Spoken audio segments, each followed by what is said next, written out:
नमस्कार सुभद्रा योजनार एक गुरुत्वपूर्ण वीडियो को आपण मानक स्वागत करछि मु तपु। तो पूर्वर बहुत सारा हिताधिकारी सुभद्रा योजना आवेदन करछंती किंबा सुभद्रा टंका पई आवेदन करछंती सेमानकर सुभद्रा टंका आसिनी एवं सेमाने वेट करछंती कि सुभद्रा योजनार फोर्थ फेज र टंका सेमानकर बैंक अकाउंट को केबे आसीबो। सेमानकर डॉक्यूमेंट सब ठीक अछि, काहार ई केवाईसी पेंडिंग अछि तो काहार ई केवाईसी आपनको कंप्लीट अछि एवं अंडर प्रोसेस अछि। तो सेमाने कमेंट करछंती कि सर सुभद्रा टंका मोर आसियो कि नै टिके कहतु। तो आपण मानू कहि दउछि कि जदि ये भिडियोटी आपण माने शेष देखंतु आपणकर जहाँ भी डाउट अच्छी सब क्लीयर हो भिडियो माध्यम रे। तो 100% आपण मानू कहबी कि सुभद्रा योजना टंका आपणको आसियो कि नहीं। तो बर्तमान एठारे देखि पारथिबे मो पाखरे गोटे ई केवाईसी रिपोर्ट रो गोटे फील्ड वेरिफिकेशन रिपोर्ट अच्छी। आपण माने जानिथिबे ओडिसा रो प्रत्येक ग्राम पंचायत रे वर्तमान आपणको फील्ड वेरिफिकेशन करा जाउची पंचायत अधिकारी द्वारा किंबा ब्लॉक अधिकारी द्वारा आपणकर फील्ड वेरिफिकेशन करा जाउची। आपणक अंचल रे फील्ड वेरिफिकेशन होउची कि नाही मते कमेंट बॉक्स रे आपण माने जणांतु एवं जो मानकर सुभद्रा टंका आसिनी तो सेमान जाई कि फील्ड वेरिफिकेशन आपणको करे नियंतु। तो फील्ड वेरिफिकेशन करा गला परे आपणको आ गोटे जिनस आपणको करे पय पड़िबो जोटा केही करू नाहंती बा केही जानि नाहंती। तो जे भी सुभद्रा योजना रे आवेदन करछंती जदि ये भिडियोटी आपण माने देखुछंती तो निश्चिंत अन्य मान पाखु शेयर करंतु कोन करे पय पड़िबो आसंतु देखिबा।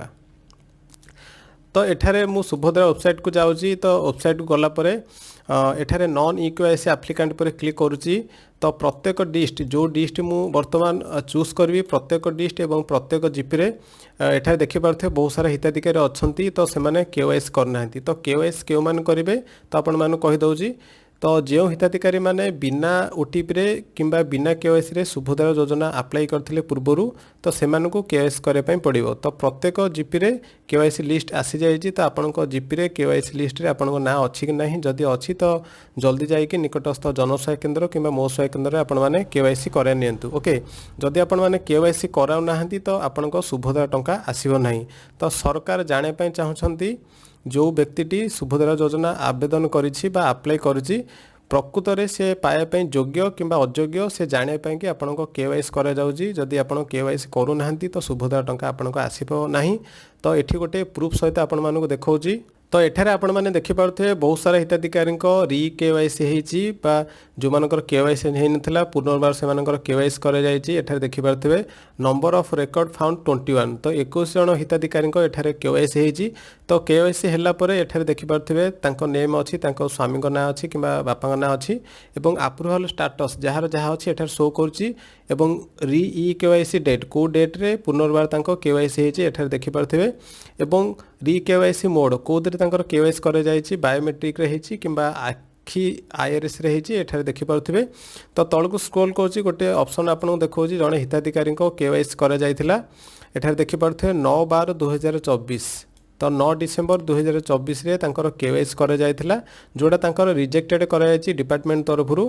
एठारे कोन पे रिजेक्टेड करे जायछि आपण माने देखि पारथबे individual receiving student scholarship more than 1500 per month और 18,000 पर ईयर। तो जो हिताधिकारी केवाईसी करथिले से ऑलरेडी आपणको स्कॉलरशिप पाउछंती। तो स्कॉलरशिप पाइबा कारणरू तांको रिजेक्टेड करा जायछि सुभद्रा योजना रे। ठीक अछि तो आपण जदि केवाईसी करिवे सुभद्रा योजना रे पाए पे योग्य अछंती तो आपनको सुभद्रा टंका मिलिबो। जदि आपण केवाईसी मध्य करू नाहंती जदि आपनको सुभद्रा टंका आसीबो नाही बा आपनको मिलिबो नाही। तो आपनको केवाईसी करे पय पड़िबो। जदि सुभद्रा योजना रे आपण पाए पे योग्य विवेचित हेबे बा योग्य होउथिबे तो निश्चित आपण मानको अप्रूवल करा जिवो। आपण मान निश्चित केवाईसी करंतु। जदि आपण केवाईसी करू नाहंती तो सुभद्रा टंका आपनको आसीबो नाही बा आपनको अप्रूवल करा जिवो नाही।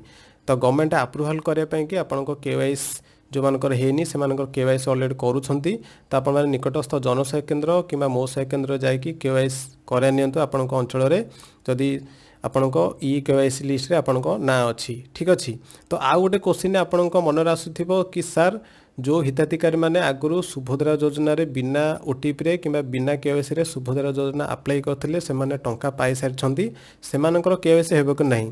तो आपण माने कहि दउची कि सेमानकर आ केवाईसी हेबो नाही ऑलरेडी सेमानकर केवाईसी हेजि बिली शो करूची।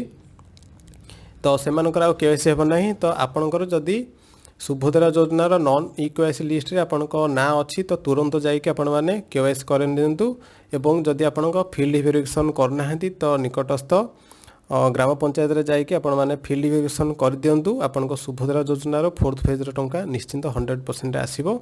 ଯଦି ଭିଡ଼ିଓଟି ଭଲ ଲାଗେ ନିହାତି ଆପଣମାନେ ନିଜର ଯେଉଁମାନଙ୍କ ସୁଭଦ୍ରା ଟଙ୍କା ଆସିନି ସେମାନଙ୍କ ପାଖକୁ ସେୟାର କରନ୍ତୁ ଏବଂ ଭିଡ଼ିଓ ଗୋଟେ ଲାଇକ୍ କରନ୍ତୁ ଏବଂ ଚ୍ୟାନେଲରେ ଯଦି ନୂଆ ଅଛନ୍ତି ନିଶ୍ଚିନ୍ତ ଚ୍ୟାନେଲକୁ ସବସ୍କ୍ରାଇବ୍ କରନ୍ତୁ ଏଭଳିଆ ଭିଡ଼ିଓ ଦେଖିବା ପାଇଁ। ତ ରହିଲି, ଧନ୍ୟବାଦ, ଜୟ ଜଗନ୍ନାଥ।